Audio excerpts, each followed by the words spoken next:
minimal yang saya ambil sampelnya. Jadi ini boleh kita sebut sebagai salafnya orientalis lah ya. Jadi orientalis ini punya tokoh-tokoh utama. Saya membagi orientalis zaman kolonial,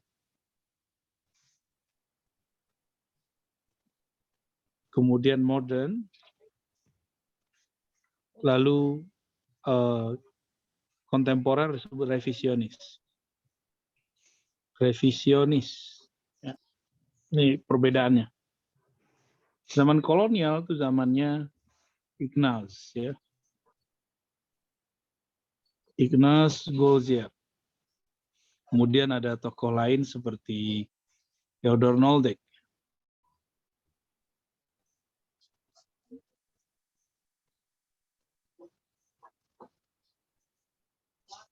Noldek ya. Orang ini punya karya dan dia bisa banyak bahasa ya. Jadi Anda jangan mendiskreditkan mereka dulu. Ini mereka orang jago-jago bahasa Arab. Mungkin bahasa Arabnya di atas rata-rata Anda semua. Karena Ignaz ini ya kalau boleh disebut batuknya bahasa Arab kira-kira gitu. Dia punya buku dalam bahasa Jerman lalu diterjemahkan ke bahasa Indonesia. Ada beberapa. Yang paling terkenal itu Mazahib At-Tafsir. Sudah diterjemah nih, silakan dicari ya. Mungkin ada sekarang yang bantu, coba cari PDF-nya. Mungkin siapa, Afni atau siapa, coba bantu cari Mazahibut Tafsir, Ignaz Goldziak. Ya, aliran-aliran tafsir. Oh, ini buku dahsyat sekali. Dia bisa memetakan aliran-aliran penafsiran di zaman klasik ya. Coba bantu Afni ya. Lain dengan Ignaz, lain lagi dengan Noldek. Ya, no? Jadi kita kalau buat sebuah penelitian kita nggak boleh tahsilul hasil, menghasilkan yang udah dibuat orang. Maka si Noldek dia menulis buku yang lain, Gift the Quran ya. Kalau diterjemahkan kalau bahasa Arabnya kalau nggak salah Tarikhul Quran. Tarikhul Quran. Jadi sejarah Al-Quran. Di dua orang ini boleh disebut founding father of orientalis ya dalam kajian keislaman. Nah ini si Ignaz dan Noldek. Tapi nanti yang akan sering kita kaji karena yang membahas tentang tarikh itu Noldek, maka yang sering nanti dinukil ini si Noldek ini. Tapi yang membuka celah Ignaz Goldziak. Dia sudah doktoral sebelum masih umur 20-an tuh udah doktor dia. Kalau saya doktor agak telat lah umur 30. Kalau dia umur 23 kalau nggak salah sudah doktor. Nah, buku dia Mazahibut Tafsir, dia mencoba memetakan aliran-aliran tafsir. Kalau Noldek, dia kemudian mulai membahasakan mulai dari Tarikhul Quran, ternyata bukan Tarikhul Quran, baru Tarikh Mushafil Quran. Ya. Jadi walaupun hampir semua nih ya, nulis tentang tarikh Quran, sejarah Quran, tapi yang mereka maksud ternyata adalah sejarah mushaf. Nah, itu yang Noldek coba eksplorasi. Jadi sejarah Quran hampir belum ada yang nulis ya, yang baru nulis orang sejarah mushaf Al-Quran. Nah, kalau Ignaz di sini dia meneliti mazhab tafsir, nanti dia petakan si mufassirnya cenderung kepada aliran apa gitu. Jadi nanti ada kecenderungan teologis. Apa alirannya, dia Mu'tazilah kah, dia Sunni kah, dia Syiah, nanti ketemu ya. Nanti kita bedah ya. Kalau ada yang sudah download belum? Siapa Afni? Jadi di-download ya? Kalau sudah tolong dikabarin ya. Nanti bantu buka. Nah, Ignaz dan Ignaz Goldziak dan Bacanya bukan Goldziher ya, karena H dalam bahasa Jerman itu nggak dibaca kalau di tengah, Goldziher gitu aja. Ignaz ini betul dia talakinya di Al-Azhar. Bayangkan, dia sekolah di Al-Azhar. Jadi Khirijul Azhar dia. Maka Anda sekolah di mana aja, iman bukan di situ. Iman itu bukan sekolah. Iman itu urusan Anda punya hati. Ya, mau Anda kuliah di Saudi, mau Anda kuliah di Yaman, mau kuliah di mana-mana pun itu nggak ngaruh, berpengaruh sama sekali. Nah, Ignaz Goldziher lebih banyak dikenal di kalangan orientalis pemikiran. Jadi kalau saya membahas tentang teologi, tentang aliran-aliran corak-corak pemikiran, itu lebih banyak menukil Ignaz. Belakangan, Noldik lebih sering kita sebut sebagai ya bapak orientalis Al-Quran lah. Ya. Ignaz lebih umum, cuma semuanya mengikuti pola-pola Ignaz Goldziher. Dan kita nggak bisa pungkiri, ini kan mereka semuanya orang Yahudi ya. Ignaz ini Yahudi, tapi bapaknya ikut Protestan seingat saya. Kemudian dia mencari sendiri. Dia belajar Islam itu bukan karena benci Islam, bukan karena dia pengen seorang misionaris, seorang misi, pembawa misi itu kan dia punya tujuan-tujuan tertentu mau belajar Islam.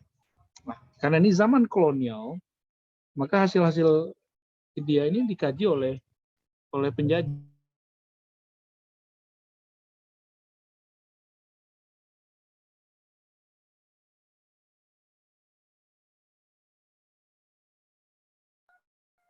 Putus ya, Ustaz.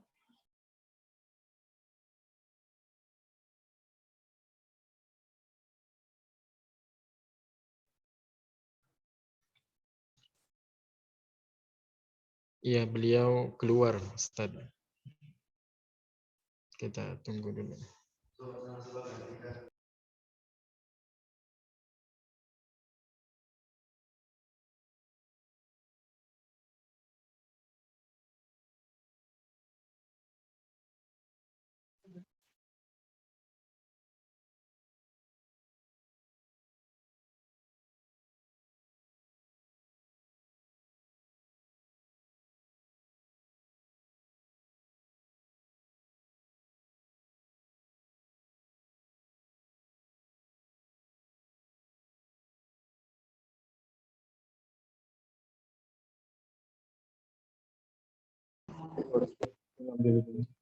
Iya, Pak. Iya. Di mandi kambing. Iya.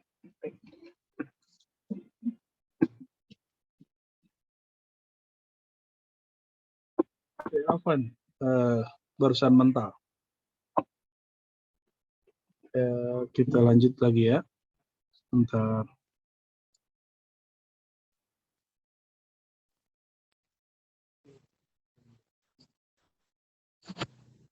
Ya, tadi sampai di Ignaz ya, Ignaz Goldziher. Gimana, ada yang mencari PDF-nya Mazahibut Tafsir?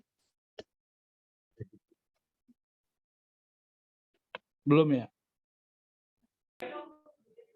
Ustadz Izzuddin, saya kirim di grup, mungkin bisa dibantu buat. Nah, coba bantu dibuka. Atau kirim ke saya aja. Kirim ke saya, Afni. Oke, bentar. Di grup.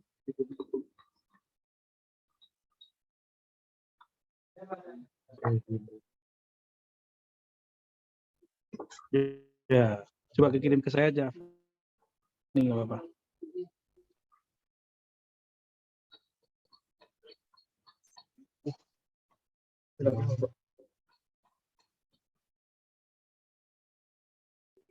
Masih loading ternyata. Bentar. Jadi dikirim ke saya.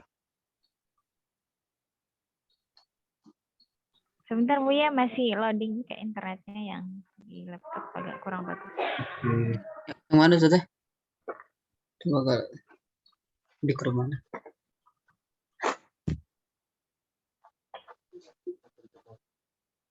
Udah ada terjemahannya?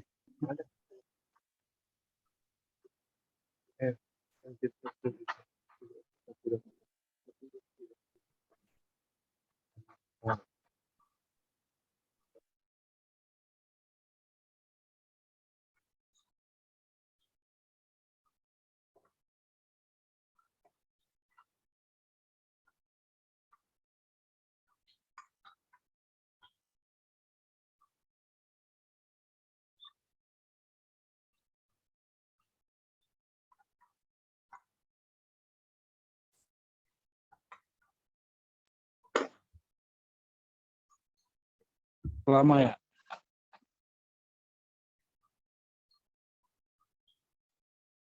Kalau ada kitabnya langsung bedah kitabnya. Sudah ini yang mana? Di grup mana? Masih loading ternyata set. Sebentar ya setnya. Agak loading nih.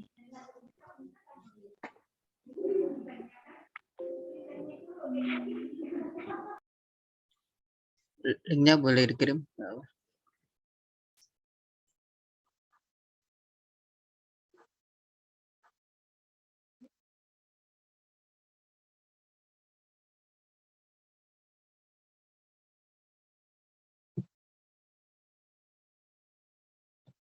Loadingnya.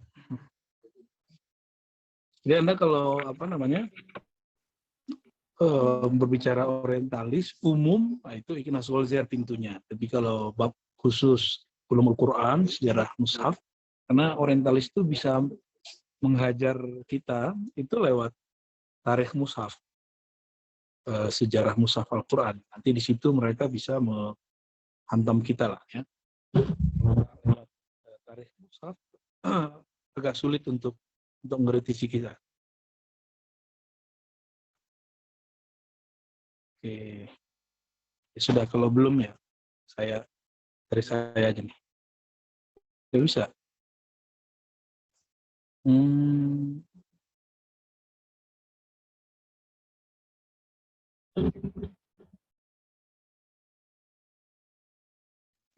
Loading juga ya. Mungkin yang lagi ngupload di cancel aja dulu. Cancel. Izudin ya. Bisa di cancel aja.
Ada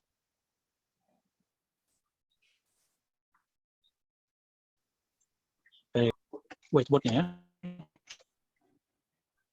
Jadi Ikhnas Golziar saya pendek dengan IG, dia dia membaca teks-teks Arab, lalu dia membuat peta bahwa ulama salaf itu punya pendirian, punya mazhab dua. Punya mazhab tentang tafsir itu, bahwa tafsir harus bil ma'sur. Ya.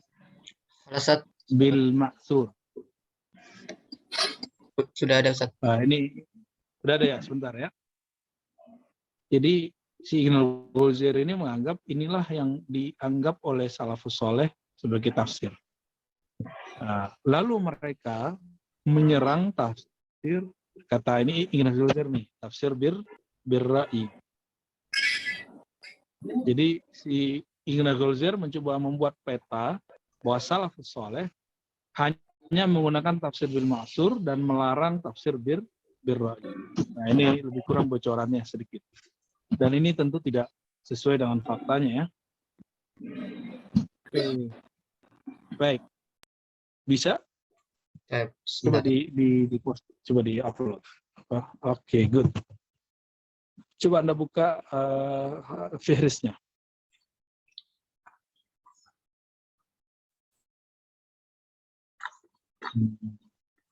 Fihrisnya.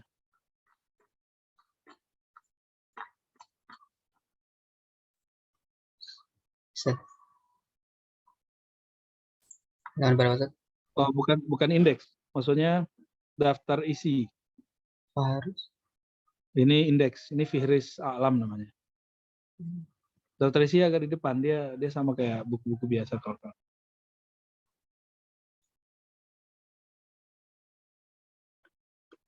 Coba kirim ke saya aja deh, tapi ya saya yang muter-muter sendiri. Sudah ya. Bentar. Bentar.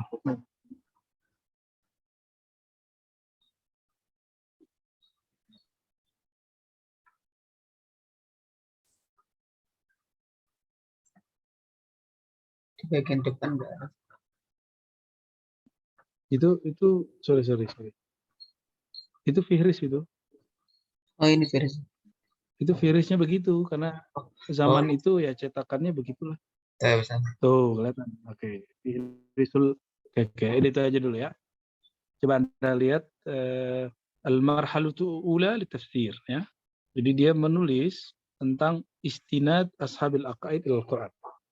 Nah, makanya basis pemetaan dia itu lewat jalur teologis. Istinad, sandaran ahli akidah terhadap Al-Quran. Nah, ini nanti dia petakan ada kelompok Mu'tazilah, kah, Khawarij, kah, Syiah, kah, Sunni, kah, gitu. Maka menurut dia tafsir itu tidak lepas dari tafsir mazhabi. Jadi tafsir itu pasti basicnya mazhab. Ini tesis dia sebenarnya. Jadi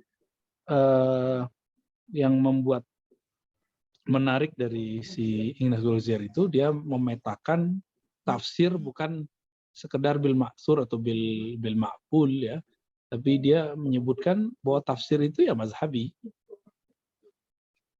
Baru dia bahas ikhtilaful qiraat ya, tentang perbedaan qiraat. Misalnya Anda yang cenderung kepada pemahaman Ibnu Taimiyah misalnya menafsir dengan kata istiwa misalnya diartikan istiqrar gitu ya, seperti makna lugawinya. Tapi ketika Anda cenderung kepada Zamakhsyari ini kan ada basic Mu'tazilahnya. Maka dia mentakwil. Kalau Anda mencari Al-Baidawi dan Baghawi, dia mencari titik tengah antara kelompok itu.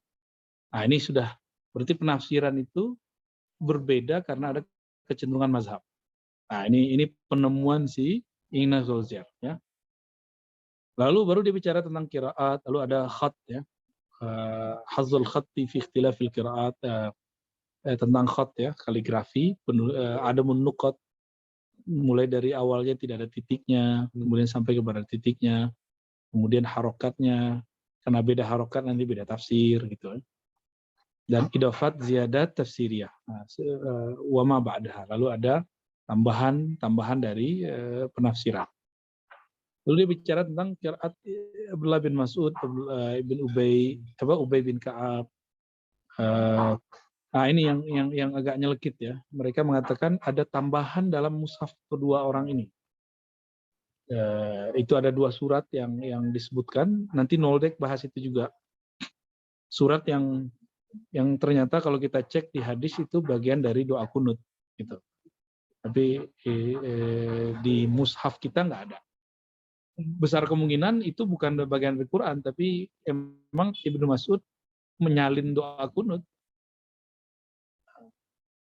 Coba judulnya nih nyelekit juga ya, tanaqud fil qiraat, kontradiksi dalam qiraat. Bahasanya kontradiksi. Kalau kita kan nyebutnya ikhtilaf aja ya. Lalu dia juga eksplorasi tentang qiraat yang ghair masyhur ya. Wa ma ba'daha. Lalu taghyir fi lafzil hadis li dawa'in yaz'amuha wa ma warad ala ghairi syai' min al-arabiyyah. Nah, lalu ada ayat yang disebut nasih masuk. Jadi memang masih acak ya. Jadi pembahasan dia masih menghantarkan semua yang perlu dihantarkan. Nah, terus ini coba setelah nomor 2 itu yang al-hurriyatu fil qiraah bima la yuwafiq mushaf Utsman. Ini agak berbahaya ungkapannya. Kebebasan membaca, memilih qiraat dengan qiraat yang tidak sesuai dengan mushaf Utsman. Nah, nanti yang dinukil itu kalamnya Ibnu Mas'ud, ya. Nah, dijadikanlah itu untuk animo untuk mengadu bahwa mushaf Utsman itu adalah mushaf yang otoriter, mushaf yang membuat orang-orang terhalang membaca mushaf yang lain. Ya. Kalau kita kan nyebutnya bukan mushaf, masahif. Jadi ini aja udah keliru. Yang benar itu masahif Utsman, bukan mushaf Utsman. Ya. Lalu dia juga membahas tentang tabdil lafzul Quran bima yuaddi makna ya, atau yuadda makna boleh.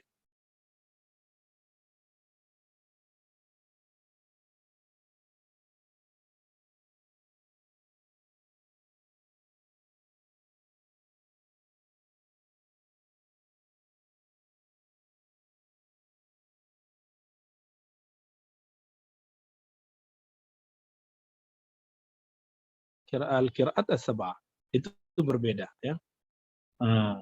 Coba lagi asik-asik begitu di baris keempat dia ngomong ra'yu ba'dil mutakallimin fi hurriyatil qiraah. Jadi ada subbab pandangan ahli kalam mengenai kebebasan qiraah. Lah apa hubungannya? Ahli kalam itu tidak punya otoritas dalam bab qiraat. Ahli qiraat itulah yang punya otoritas dalam kebebasan qiraah ya. Nah, ini contoh-contoh aja nih teman-teman ya. Tapi di sinilah menariknya bahwa Golzer ini bisa mengeksplorasi yang gak kepikiran sama kita, kira-kira gitu. Nah, sekarang dia masuk kepada aliran tafsir bil ma'tsur. Di tafsir bil ma'tsur seakan-akan dilarang menafsirkan Quran dengan ra'yu, gitu kesannya. Padahal ahli tafsir bil ma'tsur juga nggak ngelarang tafsir bil ra'yi. Jadi kan tafsir ini 2 yang Anda sudah tahu semua. Nah, yang fakta menarik di sini dia di barisin ketiga Ibnu Abbas, dia mengeksplorasi tentang Ibnu Abbas itu kalau mentafsir merujuk kepada syair. Merujuk kepada syair ya. Itu yang halaman 7 itu. Nah, ini memang salah satu metodologis Ibnu Abbas, karena Ibnu Abbas mengatakan lafaz Quran itu kan lafaz lama, orang-orang Arab lama, dan teks-teks lama itu yang mengerti ahli syair. Maka kemudian bagi Ibnu Abbas, syair adalah salah satu jalan untuk menyempurnakan makna Al-Quran yang Nabi tidak jelaskan, kira-kira gitu. Ya. Nah, paling ujung Anda coba lihat, paling bawah tafsir Tobari. Jadi dia buat kajian Tobari. Bawahnya yang tadi. Belum naik ke atas. Masih yang tafsir bil ma'tsur. Tafsir Tobari. At-Tabari wa tafsiru ma bada tafsir Tabari yuaddi ila marhalah tsaniyah fi numui ilmi tafsir. Jadi dia menaruh tafsir kalau yang pertama kan generasi Ibnu Abbas, Mujahid, kemudian ada generasi kedua itu generasi Tobari. Tobari ini dianggap perkembangan kedua atau generasi kedua dari menafsir. Ya. Dan dia sempat-sempatnya membahas ara'uhu al-aqadiyah, pandangan-pandangan teologisnya. Jadi si Ibnu Al-Ghazali ini emang sangat tertarik dengan pandangan teologis. Maka saya tertarik mengatakan dia ini seorang teolog. Ya. Dia pakar teologis. Cuma sekarang ranahnya di ranah tafsir. Nah, setelah itu baru dia bahas tentang mazhab al-ra'yi, ya. Coba di bawahnya. Ada al-Mu'tazilah, mukhalifuhum fi tanawil Quran, at-Tabari wa hankal muhanabilah alaih. Jadi Tabari ternyata juga ada kelompok Hanabil. Hanabilah ini bukan berarti Hanbali, ya. Hanabilah ini pelesetan Hanbali. Hanabilah ini kelompok Hanbaliyah yang saklek. Ya, mereka ini dianggap memusuhi ulama. Salah satunya Tabari. Ya. Nah, ini teksnya benar, ya. Kemudian dia berbicara tentang tafsir Mu'tazilah, tapi contohnya adalah Amali Murtada, itu seorang Syiah, ya, Syiah Mu'tazili. Kemudian ada Zamakhsyari. Nah, Anda sudah lihat, ya. Ta'aqub Ibnul Munir li Zamakhsyari, ya, ini menarik sebenarnya. Ya, tapi sudah ada yang bahas semua, ya. Lalu dikasih case di bawah tentang akal, indal Mu'tazilah, kemudian ketidakpercayaan Mu'tazilah dengan jin dan lain sebagainya, karamatul auliya, tawil kursi, ila akhirah. Jadi si Ibnu Al-Ghazali itu menemukan clue-clue perbedaan tafsir itu dengan menampilkan contoh-contoh kasus akidah. Oke, ini boleh ditutup. Ya, walaupun si di bawah itu ada namanya tafsir ala sufi. Ya, ala sufi. Nah, kita nggak membahas itu. Jadi Ibnu Al-Ghazali membagi marhalah tafsir itu pertama marhalah sahabah, ya. Sahabah wa tabi'in. Marhalah sahabat dan tabi'in. Dan ini dimulai oleh Ibnu Abbas. Ibnu Abbas dan murid-muridnya, Mujahid dan lain sebagainya. Kemudian yang kedua itu At-Tabari. Cuma At-Tabari ini dimusuhi oleh kelompok Hanabilah. Hanabilah. Jadi saya ulangi bahwa Hanabilah ini bukan Hanbali, tapi ini plesetan dari Hanbaliyah. Beda kalau dalam fikih, ya. Kalau dalam fikih Hanabilah itu jamak dari Hanbali, tapi dalam ilmu pemikiran Hanabilah itu plesetan dari Hanbali. Jadi mereka ini mencatut nama Al-Imam Ahmad bin Hambal, tapi mereka sebenarnya jauh dari akidah Imam Ahmad bin Hambal. Nah, Hanabilah itu nyerang At-Tabari.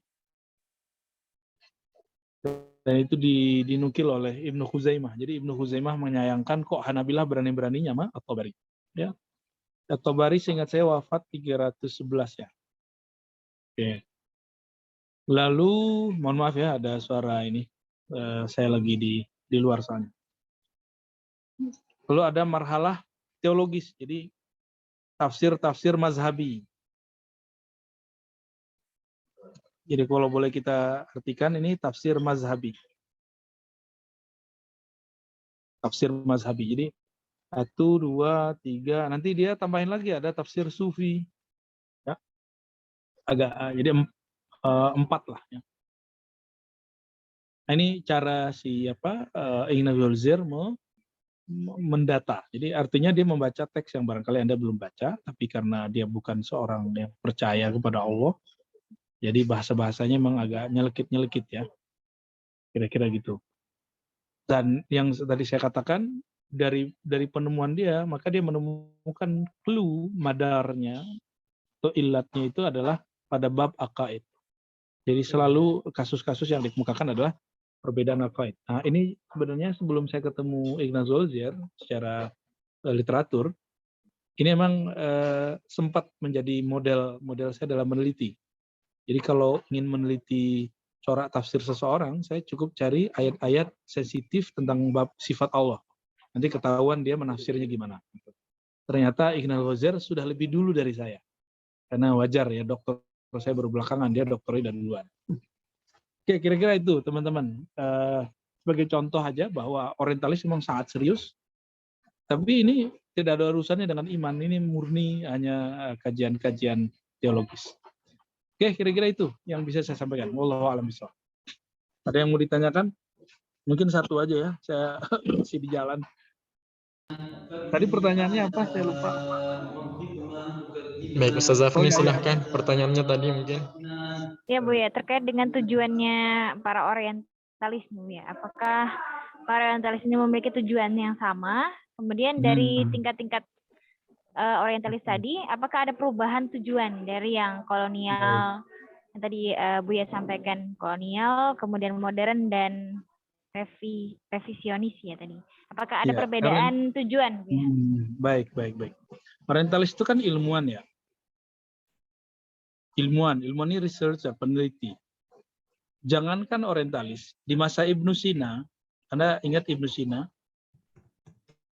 Ibnu Sina itu kan peneliti. Dia nggak bisa sendiri. Dia ketika meneliti, dia kemudian mendekat kepada politisi dan bahkan sempat jadi politisi, sehingga dapat dana besar dari dinasti Daulah Saman namanya. Daulah Saman. Bahkan dia dapat akses untuk masuk ke perpustakaan negara Daulah Saman, itu daerah Persia, Uzbek ya.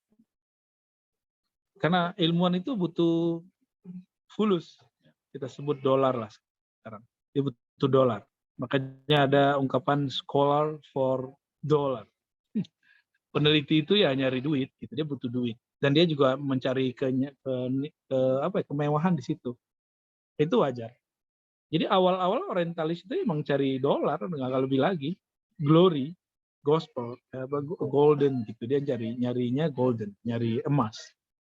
Nah, maka orientalis ini bersamaan dengan kolonial.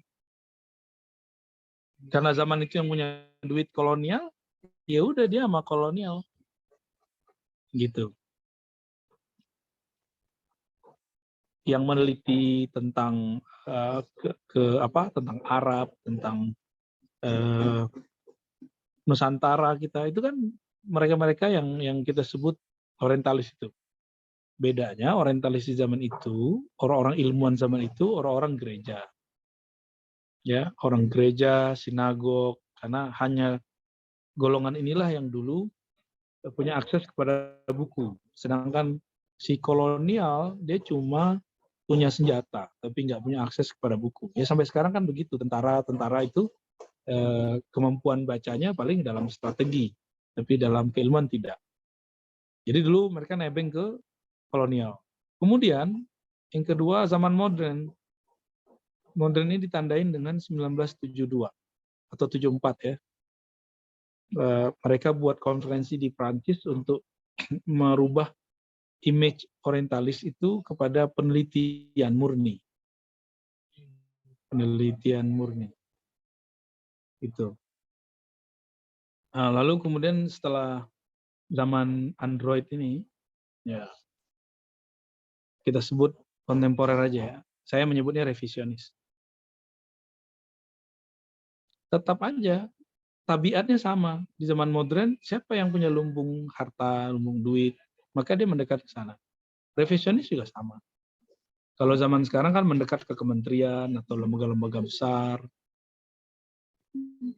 Semuanya mungkin ada niat mau menguasai atau apa, itu urusan mereka ya. Jadi perbedaan karakternya ada. Di masa kolonial dulu kan serangan modelnya, maka mereka nyerang. Jadi Ignaz Holzier, Nolde, Arthur Jeffrey itu dia nyerang ideologi keislaman. Di masa modern udah mulai agak serius. Jadi dia nggak ada urusan sama pemerintah. Urusannya betul-betul teks lawan teks. Nah, ini udah serius nih zaman modern. Revisionis bukan. Revisionis ini orientalis lawan orientalis. Ya, jadi peneliti lawan peneliti. Tapi intinya sama. Siapa yang menggang dana? Ya. Nah, sekarang kan penjajahan itu lewat lewat Skopu, bukan apa ya, lewat rating di jurnal ya. Jadi kata teman saya ini kayak Scopus, siapa yang bisa masuk jurnal ini ke Scopus nanti dapat poin.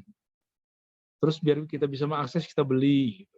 Itu bagi teman-teman saya yang idealis dianggap itu penjajahan gaya baru. Tapi saya nggak sepakat ya. Ya itu model aja lah. Butuh bahwa orang-orang butuh dana. Gitu. Kira-kira gitu, Afni. Kita sekarang masuk ke masa revisionis. Nanti saya akan eksplorasi di waktu yang luang buku-buku revisionis ini. Jadi saya akan tunjukkan kepada Anda kalau orientalis itu lawan orientalis. Jadi nggak lawan ini lagi, nggak lawan Muslim lagi. Justru revisionis ini ngomong gini, jika kajian kita berbeda dengan deskripsi orang Islam, berarti kajian kita gagal. Nah, gitu. Jadi mereka sekarang sudah mulai menyadari pemahaman objektif lah, kira-kira begitu. Barangkali gitu ya. Wallahu a'lam bishawab. Pertanyaan Baik, Bu, ya. ya, pertanyaan nextnya disimpan pekan depan aja ya. Oke. Baik, Bu, ya. Ya. Saya Baik Buya, baik. ya, izin pamit Jazakumullahu dulu nih. khairan pada Buya Ar-Razi atas Iya. penyampaian yang sudah disampaikan tadi. Ya, mohon maaf kepada teman-teman semua karena Buya lagi ada kegiatan.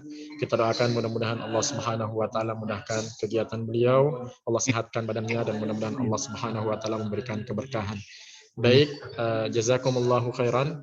Sekali lagi kami ucapkan kepada Buya Ar-Razi Hashim atas kesempatan yang beliau berikan kepada kita semua. Baik, itu saja mungkin Buya. Masih ada tambahan lagi? Saya rasa cukup ya. Saya izin pamit. Assalamualaikum. Waalaikumsalam warahmatullahi wabarakatuh. Baik. Syukran Ustaz Nasrullah atas presentasi. Sama-sama Ustaz. Baik, mungkin kita mau persiapan tahfidz ya. Baik. Ustaz Saiful. Baik, jazakumullahu khairan. Siap. Baik. Kalau saya kelamaan ditunggu aja Ustaz ya. Baik. Terima kasih Ustaz Afni, jazakumullahu khairan Ya, katsiran Ustaz. kepada asatidz semua. Baik. Ustaz Semoga Imam dimudahkan. sudah di foto belum ya, Ustaz? Udah, sudah. Oh, udah. Ya, baik. Maaf Ustaz Nasrullah memotong. Baik. Kita tutup mendoa kafaratul majlis. Subhanakallahumma rabbana wa bihamdik asyhadu an la ilaha illa anta nastaghfiruka wa natubu ilaik. Assalamualaikum warahmatullahi wabarakatuh. Waalaikumsalam warahmatullahi wabarakatuh.